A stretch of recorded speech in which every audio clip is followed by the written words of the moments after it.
사도신경으로 1월 18일 말씀과 동행하는 하루를 시작하겠습니다. 전능하사 천지를 만드신 하나님 아버지를 내가 믿사오며 그 외아들 우리 주 예수 그리스도를 믿사오니 이는 성령으로 잉태하사 동정녀 마리아에게 나시고 본디오 빌라도에게 고난을 받으사 십자가에 못 박혀 죽으시고 장사된 지 사흘 만에 죽은 자 가운데서 다시 살아나시며 하늘에 오르사 전능하신 하늘 우편에 앉아 계시다가 죄리로서 산 자와 죽은 자를 심판하러 오시리라. 성령을 믿사오며 거룩한 공예와 성도가 서로 교통하는 것과 죄를 사하여 주시는 것과 몸이 다시 사는 것과 영원히 사는 것을 믿사옵나이다.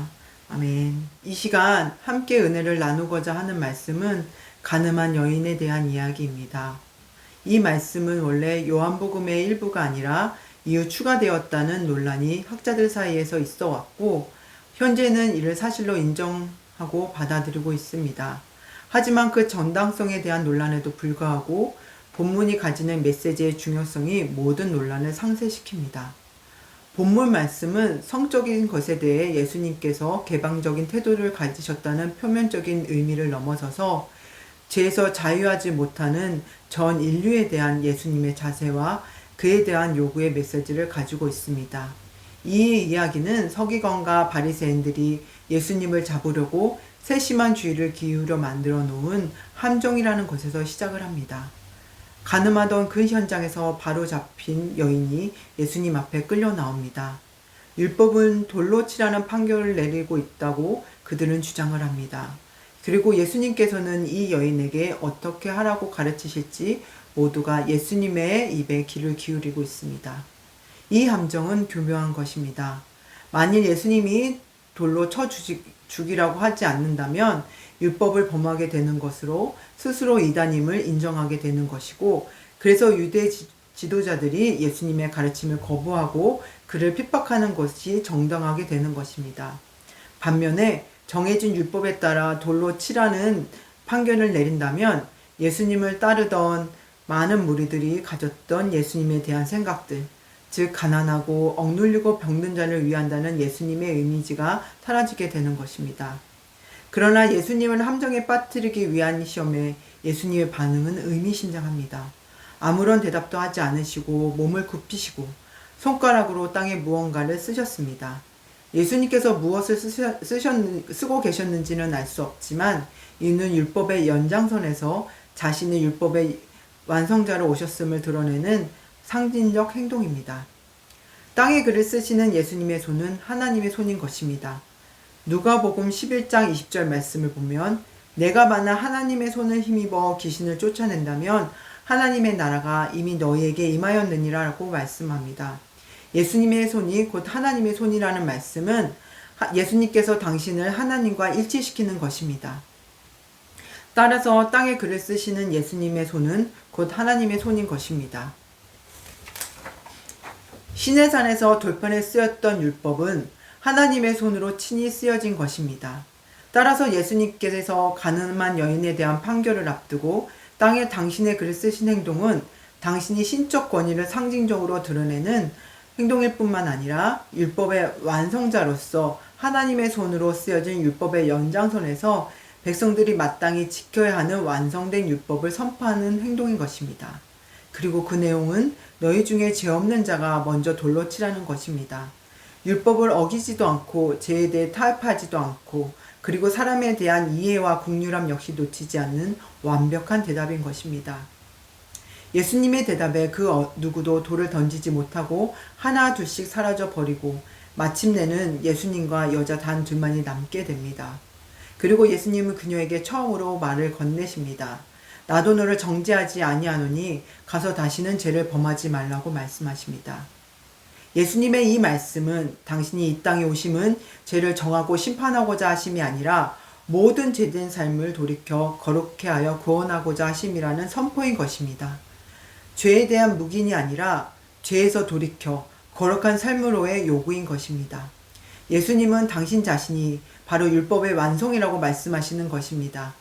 모세의 율법이 정죄와 심판의 성격이라면 율법의 완성자인 예수는 용서와 구원인 것입니다. 그리고 이는 예수님 앞으로 끌려온 가늠한 여인에게만 해당되는 것이 아니라 죄 없는 자가 먼저 돌로 치라는 예수님의 말씀에 어느 누구도 감히 나서지 못했던 모든 죄인을 향한 메시지인 것입니다. 나도 너를 정죄하지 아니하노니 가서 다시는 죄를 범치 말라는 메시지는 예수님께서 모든 죄인에게 선포하시는 최고의 은혜인 것입니다. 이 메시지 안에는 용서와 그리고 구원을 위한 거룩한 삶으로서의 요구가 담겨져 있습니다. 나도 거룩하니 너희도 거룩하라고 명하시며 계명에 따라 축복과 저주를 선포하신 그분께서 스스로 죄인임을 인정하는 사람에게 나도 너를 정죄하지 아니하노니라고 말씀하신다는 것은 연약함을 긍휼히 여기시는 하나님이 사랑해서 기인하는 기적인 것입니다. 물을 포도주로 바꾸는 것, 죽어가는 소년을 말 한마디로 고치신 것, 한 아이의 조그마한 도시락으로 5,000명 이상이나 되는 많은 사람들을 먹이신 것, 폭풍 후에 물결치는 바다 위를 걸어오신 것 중 어느 것도, 아니 이 모두를 합쳤다 할지라도 나도 너를 정죄하지 아니하노니라는 말씀과 비교할 수 없습니다. 이 말씀에서 모든 죄인을 향한 용서와 만인을 향한 구원의 문이 열리는 것입니다. 그리고는 다시는 죄를 범치 말라고 요구하시며 거룩한 당신의 품 안으로 초대하시는 것입니다. 하나님의 용서는 단순히 죄에 대한 망각이 아니라 거룩함으로의 전환이고 구별된 삶에 대한 요구인 것입니다. 예수님은 가늠한 여인을 돌로 쳐서 죽이라는 율법을 정면으로 반박하며 죄를 용인하지 아니하시는 하나님의 뜻을 거스리는 것이 아니라 먼저 용서와 구원을 위한 인내를 보이신 것입니다. 그리고 예수님의 용서와 인내에는 거룩한 삶을 살라는 요구가 담겨져 있는 것입니다. 주님의 자비를 받는다는 것은 이제부터는 주님의 영광을 위해 산다는 것을 의미합니다. 즉 하나님으로부터 오는 자비는 하나님 쪽으로의 삶을 요구하는 것입니다. 나도 너를 정죄하지 아니하노니 가서 다시는 죄를 범치 말라. 여러분, 이것이 죄인을 향한 하나님의 마음이고 우리를 향한 하나님의 사랑인 것입니다. 하지만 죄인들은 도리어 예수님을 정죄하였습니다. 예수님은 죄인들을 정죄하지 아니하였는데 죄인들이 예수님을 정죄하여 십자가에 못 박은 것입니다. 그러나 예수님은 십자가의 죽음을 모든 일을 위한 정죄당함으로 삼으셔서 오히려 구원에 이르는 회개의 길을 낸 것입니다. 그리고 다시 부활하셔서 당신을 정죄한 죄인들을 향해서 너를 정죄하지 아니하노니 거룩하라고 다시 말씀하시며 포기하지 않는 하나님의 사랑, 즉 헤세드를 보이십니다. 여러분, 우리는 이런 놀라운 하나님의 사랑을 입은 자인 것입니다. 가늠한 여인은 우리의 모습입니다. 하나님 앞에서 부끄럽기 그지없는 제된 우리의 삶인 것입니다. 그러나 예수님은 이러한 우리의 삶에 찾아오셔서 정죄하지 아니하시고 용서의 은혜를 베푸시고 거룩하라고 말씀하시며 복의 근원된 삶을 살아내기를 독려하시는 것입니다.